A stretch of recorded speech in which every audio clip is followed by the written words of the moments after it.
Imagine having your baby taken from you and being told that it's all for the best. I recently read American Baby, and man, this book made me mad. This book tells the history of the adoption industry through the story of a mother and her child. The forced adoption in this book took place in the 1950s, so there was this really huge stigma, even more so, of unwed motherhood, and it was just really tragic to see what pushed her into this circumstance and the aftermath of that choice. And it was a very interesting story to see how adoption can affect the adoptive parents, the adoptee, and the biological mother as well. Everybody just kind of gets thrown into the mix. I really did enjoy that this was written narratively more so than a textbook. This book did actually go into a lot of personal detail.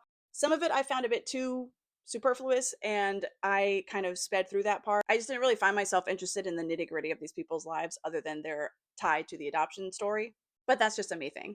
There were a ton of shocking facts in this book. One rabbit hole that I went down was this woman named Georgia Tan, who single handedly essentially kidnapped around 5,000 children and put them into the adoption industry and had really terrible repercussions for everybody involved. I really felt for the mother in this book because I'm a mom as well.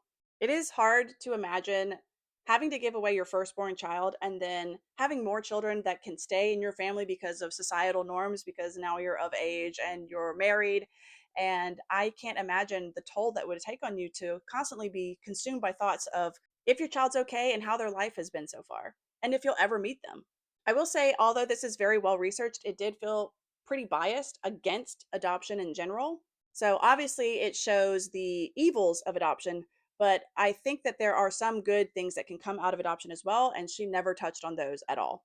This book is obviously very critical of the adoption industry, and it does make me wonder if this industry started off as an exploitative industry, or if this is just some sort of giant flaw that has cropped up in this otherwise well meaning endeavor. This is definitely an important read, so definitely check it out if you're interested. Let me know in the comments if you've read this and if you enjoyed it, and happy reading as always.